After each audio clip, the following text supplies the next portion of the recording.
I always stress, everybody plays their own role, and I never want anybody. We should not feel bad about, oh, this person's doing more than me, or I'm doing more than them, or no, like, you may have commitments you got to handle. That person may have more time on their hands to be out there every day. You might have a father you're taking care of, a child you're taking care of.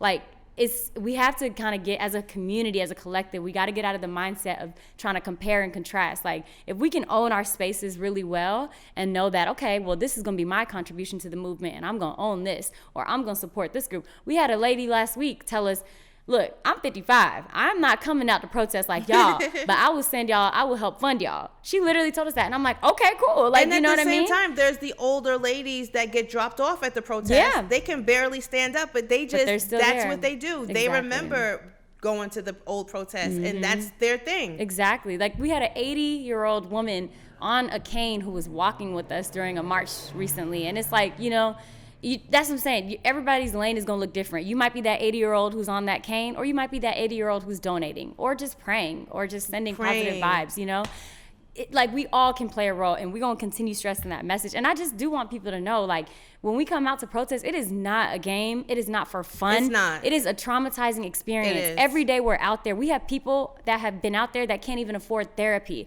that have taken time off of work to be out there, that have taken time away from their families, from their commitments, just to be out there to raise our voices for 5 million Georgians. We know all 5 million of us can't be out there, but 50 of us can, right? And so I just have the utmost respect and admiration for all of them. And I do want people to know it's a very emotional field. It is a battlefield when you're out there. I myself have been grabbed by a police officer this past month, and it's to the point where it's on the back burner because there's so much we have to focus on. Each of us individually are going through our own things in this moment, but it's like we have to focus on our mission, right? Like, a Republican lawmaker hit me with his bag on purpose. It's like we're getting attacked, we're getting harassed, we're getting emotionally pulled in so many directions every day. And that's why we don't expect everybody to be out there. But we do expect everyone to just find their own lane. And also, have an open mind. And trust us a little bit to know that we're not just out there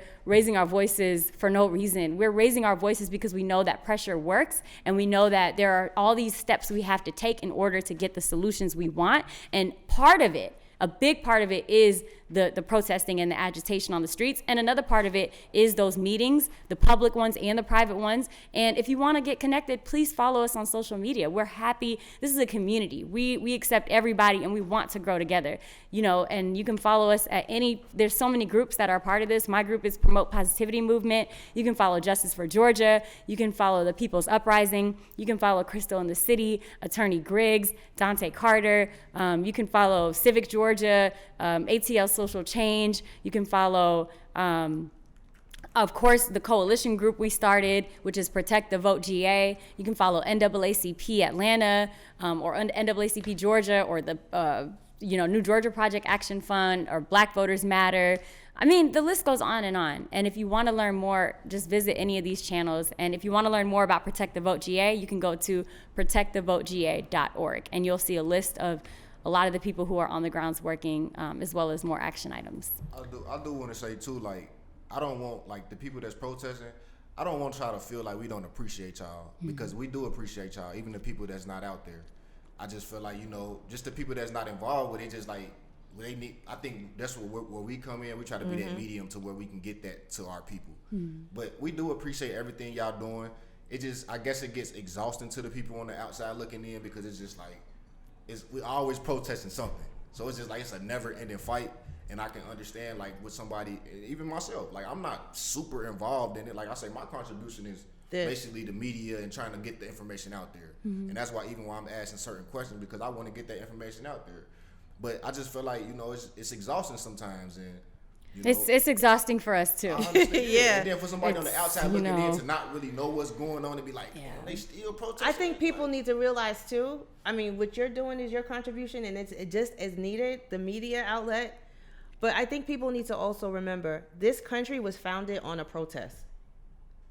The reason why we're here right now is because a bunch of people got sick of what they were going through under the leadership of the King of England, and they left. And they protested. And when they were going to be made to pay taxes, guess what they did?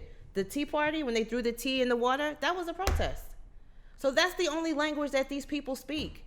That's the only language that they understand. Money and protesting. Period.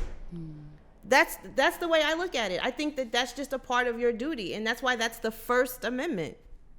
That is the first one. And if they understand that, because they did it. I don't think anybody that was at the insurrection on January 6th wasn't watching what was going on in these streets all summer. It's just that they took it to the place they knew they needed to take it to. And they were fueled by the power that they feel like they are entitled. Well, guess what? You are entitled too. As a matter of fact, you're probably more entitled, because I'm willing to guarantee that your ancestors were here longer than some of theirs. I guarantee you. So I just want people to feel empowered. I want people to feel informed. Follow all the people that Hannah was just talking about. Follow Hannah. Follow us. And let's just keep the conversation going. It's not about who's right and who's wrong. It's like, we are a community. We all share this space. And Hannah, you lead it so well with love. And everything that you do is from a place of love. And I can't thank you enough. I feel the same way about you that I feel about Park Cannon, and just respect the fact that you're doing what you're doing. So I'm going to give you your flowers right now. Thank you so much. And I'm going to give them right back to you, because you be, even with y'all do with the show, definitely appreciate you all so much for helping get the word out to community members, and all your light, and just being vulnerable with your story, because that's going to impact millions and millions. So we're just grateful for all of you guys, and I give the flowers right back to you all as well.